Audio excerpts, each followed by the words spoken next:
No, you know what? I can go fast. Alright. Here we go. Blastoise! Here is Bond Blastoise. It's on all fours. It's got a more bulkier shell looking thing. Its cannon shrinks, but it splits in two, and they come out the sides, and then it's kind of like Mega Blastoise. I mean, I used that for the basis, basically. And then its bigger cannon on Mega Blastoise, rather than the two smaller arm cannons, it gets them on the side of its shell. While the big one, the big cannon, is turned into a Lorad, a sound cannon, which is Bond Blastoise's ability. Which stands for Long Range Acoustic Device. I mentioned it in the, at some point, probably in the about 40-minute episode. But, yes, anyways. It stands for Long Range Acoustic Device. It's a sound cannon, basically. And that just fits Blastoise, you know, because the cannon beam and the stick and stuff. So, yes. The ability gives user increased damage to sound and Mega Launcher, and basically Mega Launcher, which boosts Pulse and Aura moves. So it's just like Mega Blastoise, but it also increases damage from sound moves. And it might activate Noisy Terrain, or that might be too overpowered, I'm not sure, of which I included the screenshot of Noisy Terrain. I have 4 new weathers, 4 new terrains, and then 4 other gimmicks that are... For example, I couldn't think of a good weather or terrain name for Ghost type, so I decided to make these new things, or... Let's see, it's Ghost, Dragon, Normal, and Fighting, I believe, are the 4 that have this new thingy-majigger. It's still basically the same premise. It's like weather and terrain. It boosts damage from certain types, etc., and has other effects. I just decided to call them something different. We can talk about those in some other future episode. Yes. Sound type of terrain. Creates a bubble field when the sound moves, constantly bouncing, increasing in speed. That's just like a fluff description, like how, like a Pokédex entry, I guess. Lowers the evasion and accuracy for all types and those with abilities that aren't immune to sound. It strengthens sound type moves each turn, like Roll Out or Ice Ball if it's a continuous hit. And nobody can fall asleep, just like Electric Terrain. And yes, this is Mega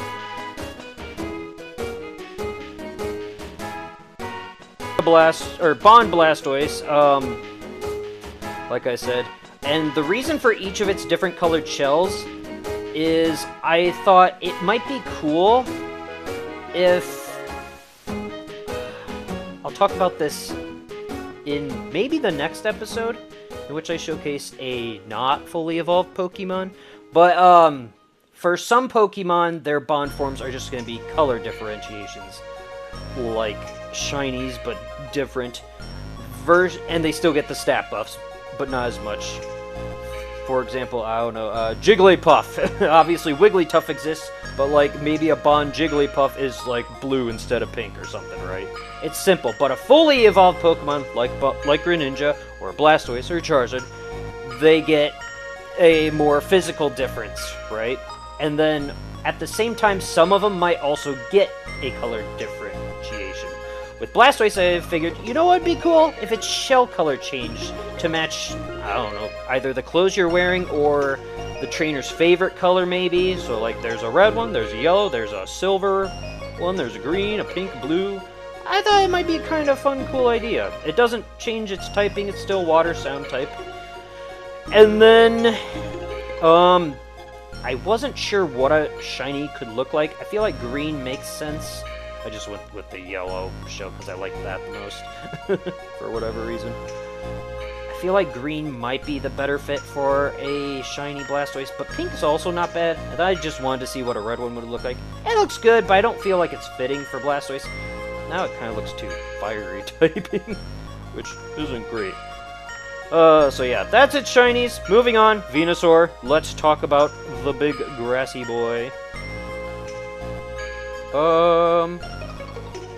You know what? Maybe I'll cut after Venusaur. I might do that. We'll save Charizard for later. We'll keep these separate. We'll keep them separate, so then I'm not talking and wasting too much time. Then maybe I can include it with a Hydreigon one, like I had originally planned. I'm really flipping my scripts on myself. Mid-video. Wow, that's very... God. That's so unlike me. Moving on, though. This is Venusaur. And to be honest, I really struggled with Blastoise and Venusaur, figuring out how I want them to look the same but different. It's really hard because they're kind of just perfect as is. And it's not like Charizard where I could see different types with it, like a dragon type. Venusaur is perfectly fine as is, grass poison.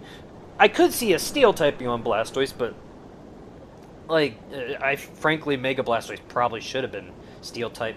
But Venusaur was honestly even harder to do, especially since I gave it my new crystal typing. I was like, how the hell do I make this look different but still like Venusaur?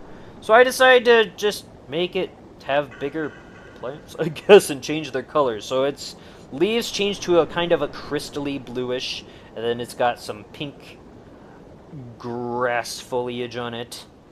And then it looks like the vines are laying on the ground, but it's supposed to look like Venusaur is standing on the vines. Initially, I wanted to use Frenzy Plant, make it look like it's standing on the plants, and the plants themselves are digging into the ground.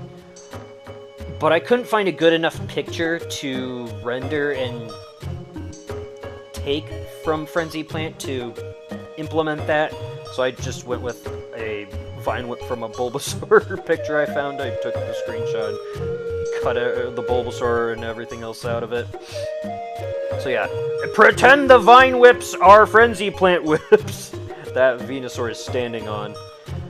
And then, yes, I also thought about making it look more frog-like, because Venusaur is based off of a frog, but I didn't really know how to do it outside of making it stand more up, maybe, like make its front legs longer. I didn't know how to go about doing that. Venusaur was very tricky to think of what to do. But then I decided to change the color of the vines. I got really creative. I made different colored vines to match its color palette, the pink, the blue, the green. Green because it's grass type, and then the pink and the blue to mirror the crystal typing. Then there's three different things I've tossed around. Should I make the flower petals smaller? Should I put small and big ones on the trunk of whatever that is? I used to think it was a pineapple as a kid. Yeah, that or a, not a coconut tree. Because it looks like it has Executor on its back, right? But yes, and then, yes, to go with the frog idea, I decided to give it a Lickitung tongue. It looks silly, I don't think I like it. Like, maybe it wouldn't be terrible if it wasn't Lickitung's tongue, but that was the best way I could cover up its teeth and its other tongue. I just had to slap a giant Lickitung tongue on Venusaur. It looks too goofy, honestly. But, maybe it could look better if I'd had more resources at my disposal. Have the big, because frogs stick their tongues out and launch them. I thought it might look okay, it might look good, but you have to let me know if that's okay. It looks silly. So yeah, that's Bond Venusaur, its crystal grass type. And then these are its shinies. Going with the frog theme and that Venusaur, despite losing its poison typing for crystal, it's still poisonous. I couldn't make up my mind. I thought pink would be the best color for it, but then I was like, you know what? That's not really what poisonous frogs are. So I went with the blues, the reds, and then I debated, should the tongue be blue? Should its body be blue? Should the flower be blue? Should its body be yellow? Because there's yellow and black in there. The more colorful a frog, the more poison it is, right? But Venusaur still has its poison typing in a technical sense, with the ability I gave it, Venomize, which gives the user stab to poison moves and turns normal moves into poison type. Activates Acid Rain, which is a new weather effect that's just poison type weather, and gives immunity to poison and poison type moves. So that way, despite not being a poison type, Venusaur still can't be hurt by poison type or get poisoned, right? Instead, boosting accuracy and healing for the user when it is hit by the moves. All poison infliction also automatically becomes badly poisoned.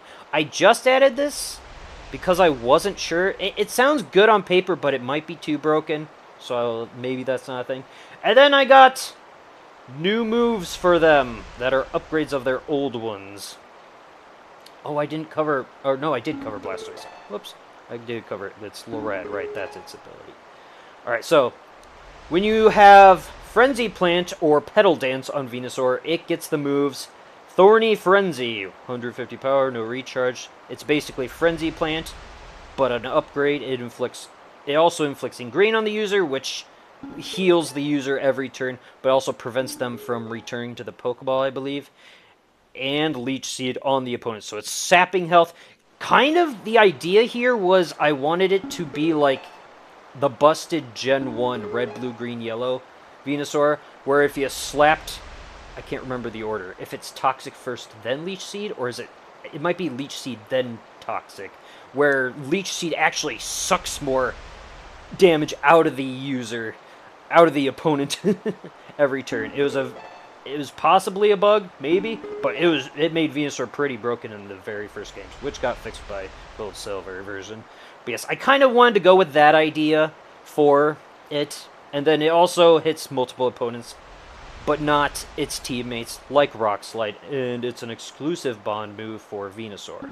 Versus Frenzy Petals, I could see possibly being an upgrade for Meganium as well. Gets 50 power... That's supposed to be one... No, it is 50. Initially, I wanted to upgrade it and make it the same power level as Frenzy Plant, but then I thought maybe it'd be too samey. So then I decided, you know what? Let's make it weak, but also slightly broken. So it has 50 power, but it's guaranteed to hit 3 times. So it gets it up to that 150 no matter what.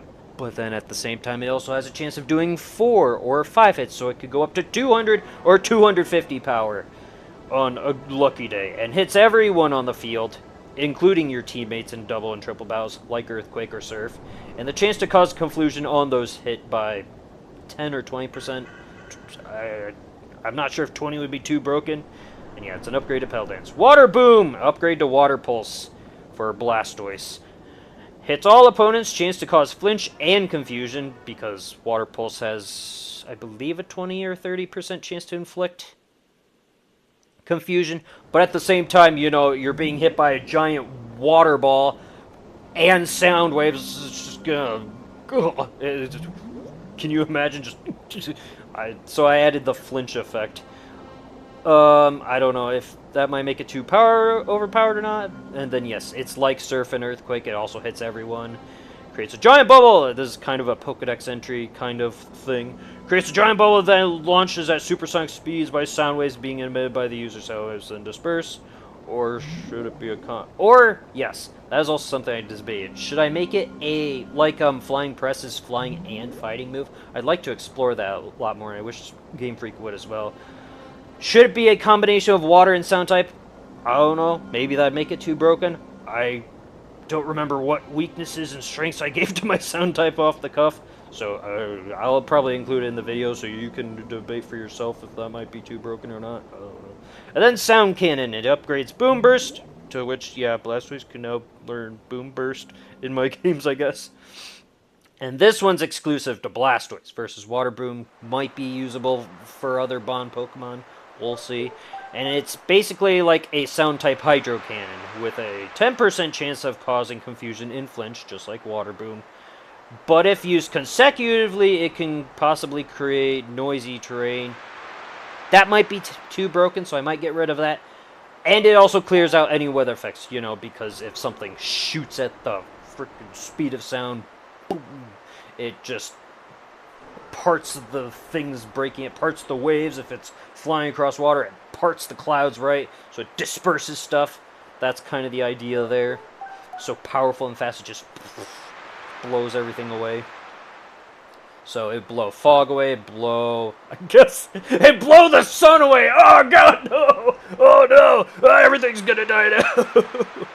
But the idea was rain, which at the same time would be, I feel like that's a good balance, because Rain would strengthen Blastoise, but at the same time, if you use its Bond signature move, Sound Canyon, then it's going to make the rain clouds part, and then it's not raining anymore, right? So it's a kind of a double-edged sword. It's powerful, but at the cost of stuff, right?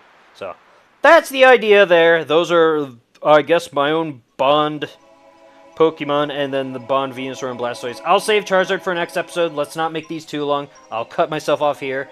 I think this was a little better structure. I still derailed a little bit, but it was a little better, so... let me know your thoughts in the comments below. I hope you enjoy the video, and I don't know, let me know if you want to see any other specific Pokemon get Bond forms. I can work on them. I have a whole list of them, and I have several others I've actually made art of thus far.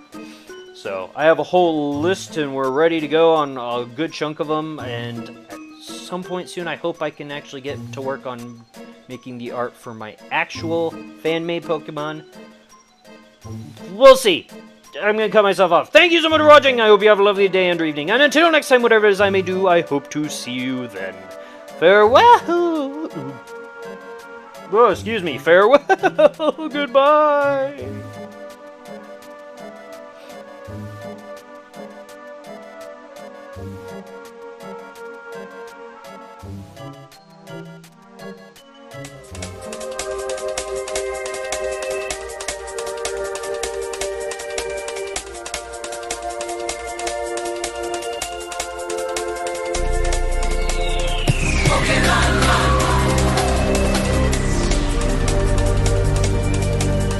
Pokemon